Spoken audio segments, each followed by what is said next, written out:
સ્વાગત છે બધા વિદ્યાર્થી મિત્રોનું. આપણે બધા શીખી રહ્યા છીએ ટેન્સીસ અને ટેન્સીસમાં આપણે પહોંચ્યા છીએ સૌથી છેલ્લો tense future perfect continuous tense. આ ટેન્સ પતે એટલે તરત જ આપણે પ્રેક્ટિસ કરીશું, જેથી વાક્યોનો અંગ્રેજીમાં વાક્ય તમારે જાતે બનાવવાના હશે. એ આના પછીના વિડીયોની અંદર આપણે એ બધી વસ્તુઓ શીખીશું, ટેન્સીસ જાતે બનાવતા શીખીશું. અને આ વિડીયો જે છે ફ્યુચર પરફેક્ટ કન્ટિન્યુઅસ ટેન્સ, જેની અંદર બે ટેન્સ ભેગા થઈ ગયા છે. ફ્યુચર તો એ છે જ, એક તો આપણે પરફેક્ટ ટેન્સ, ભવિષ્યની અંદર કોઈ ક્રિયા પૂરી થઈ ગઈ હશે. બીજું કન્ટિન્યુ એટલે ભવિષ્યમાં કોઈ ક્રિયા ચાલી રહી હશે. બે વસ્તુઓ ભેગી કરવાની છે, બરાબર? એટલે કે ભવિષ્યની અંદર કોઈ ચાલી રહેલી ક્રિયા પૂરી થઈ ગઈ હશે. એટલે કે ભાઈ પરફેક્ટ ટેન્સ જે હતું ફ્યુચર પરફેક્ટ, એની અંદર ફ્યુચર પરફેક્ટમાં બી એના જેવું જ આવતું હતું કે ભવિષ્યમાં આ સમયે આ ક્રિયા પૂરી થઈ ગઈ હશે. ખાલી આ વાક્યમાં એવું હશે કે ફ્યુચરમાં એક અમુક સમયગાળા સુધી ક્રિયા ચાલી હતી અને પછી એ ક્રિયા પૂરી થઈ ગઈ હશે, બરાબર? એટલે same to same future perfect tense હતો એના જેવું જ ફ્યુચર પરફેક્ટ કન્ટિન્યુઅસ ટેન્સ છે, પણ ક્રિયા લાંબા સમય સુધી ચાલી રહી છે. શું લખ્યું છે? ક્રિયાઓનું વર્ણન જે ભવિષ્યમાં એક બિંદુ સુધી ચાલુ રહેશે. એટલે સેમ ટુ સેમ પરફેક્ટ જે હતો ફ્યુચર પરફેક્ટ ટેન્સ એના જેવું જ છે કે ભાઈ ક્રિયા ભવિષ્યમાં શરૂ થશે અને ભવિષ્યમાં અમુક સમય સુધી એ ચાલુ જ રહેશે અને પછી પૂરી થઈ જશે. એને કહેવાય future perfect continuous tense. Okay, એની વાક્ય રચના જોઈ લો.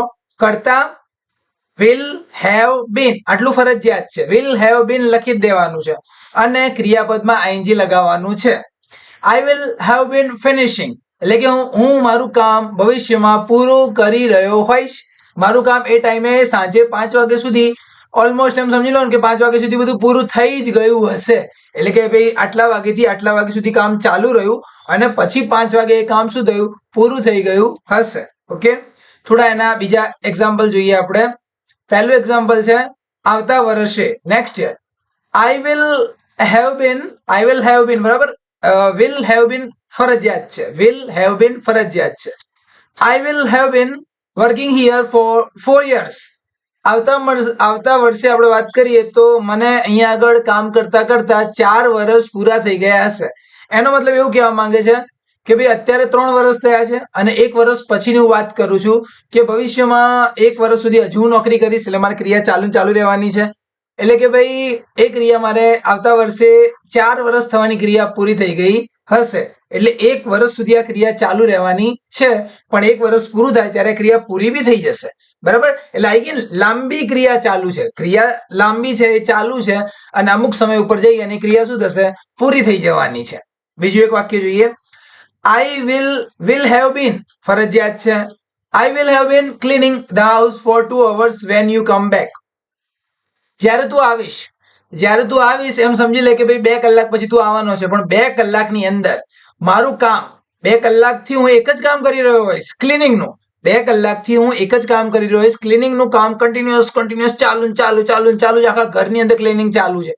પણ તું આવીશ ને એ ટાઈમે આ ઘર તને ચોખ્ખું મળશે, એટલે કે મારું જે કામ છે એ સમયે પૂરું થઈ ગયું હશે. એટલે કે 2 કલાક સમય દરમિયાન એ ક્રિયા ચાલુ હશે, પણ જ્યારે તું આવીશ ને ત્યારે એ ક્રિયા શું થઈ ગઈ હશે? પૂરી થઈ ગઈ હશે. એટલે ક્રિયા ચાલુ બી છે અને પૂરી બી થઈ ગઈ છે.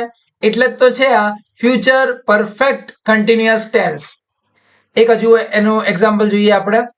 આરાધના shall have been એટલે કે will have been લખો કે shall have been લખો. shall have been going to the office since Tuesday. કે છે કે મંગળવારની આપણે રાહ જોવાની છે કે મંગળવાર સુધી એની ત્યાં આગળ જવાની જે ક્રિયા હશે એ પૂરી થઈ ગઈ હશે. મંગળવારે તો ત્યાં આગળ ઓફિસે પહોંચી ગઈ હશે. એટલે કે અત્યારથી નીકળી ગઈ છે, અહીંયાથી બીજા કોઈ શું કહેવાય એરપોર્ટ ઉપર ઉતરવાનું છે, ત્યાંથી બીજા કોઈ એરપોર્ટ ઉપર, ત્યાંથી છેલ્લે મેઇન સિટીમાં પહોંચે અને પછી સિટીની અંદર જગ્યા, એટલે આની આ પ્રોસેસ ચાલુ જ રહેવાની જવાની. અને મંગળવારે એ ક્રિયા પૂરી થશે, બરાબર? મંગળવાર સુધી ક્રિયા ચાલુ રહેશે, પણ મંગળવારનો દિવસ આવે એટલે ક્રિયા શું થઈ જશે? પૂરી થઈ જશે કે ભાઈ એ ત્યાં આગળ પહોંચી ગઈ હશે. એક બીજું વાક્ય જોઈએ આપણે.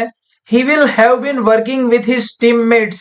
એકદમ સિમ્પલ વાક્ય છે કે એના ટીમમેટ્સની સાથે કામ કરી રહ્યો હશે. એટલે કે એનું કામ તમે જ્યારે જોશો ત્યારે ઘણા ટાઈમથી એ કરી જ રહ્યો હશે, પણ એ ટાઈમે એનું કામ શું થશે? ત્યાં આગળ પૂરું થઈ ગયું હશે. એટલે આપણી મેઇન વાત શું છે કે ભવિષ્યમાં અમુક સમય સુધી કામ શું રહેવું જોઈએ? કન્ટિન્યુ ચાલુ રહેવું જોઈએ અને પછી અમુક પોઈન્ટ ઉપર આવી અને કામ શું થઈ જશે? પૂરું થઈ જશે. આને શું કહેવાય છે? Future perfect continuous tense. Okay, ફરીથી મળીશું, ભણતા રહીશું.